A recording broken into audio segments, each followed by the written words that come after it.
No niin, pikkusen pulverihommia. Sinne laitetaan vettä. Ja tästä kato kiikutetaan täällä. Mulla on kirkas lasi. Eli nyt on tullut tuohon veden torjuntaan suomalainen aivan huippuaine. Ne on jo meillä verkkokaupassa nämä. Täällä on myös tämä tulvapuomi. Ja tämä on nyt tämä aine. Ja kattokaapa. Mä pikkusen paasitän tuonne mukiin, niin nyt kun se alkaa tekemään tuota kemiallista reaktiota siinä, niin tää on täysin sitten myrkytön ja tää on ihan biohajoava, Suomessa tehty.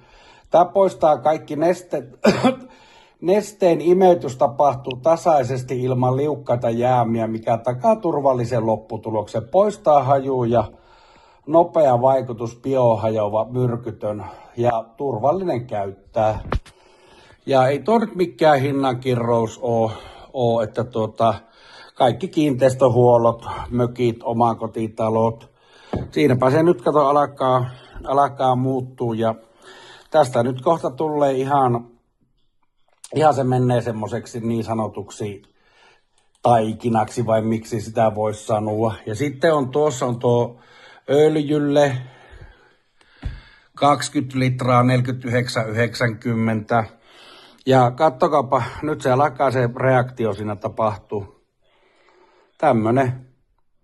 Ja nyt nää voit vaikka periaatteessa vaikka syyä tämän, mutta en nyt suosittele.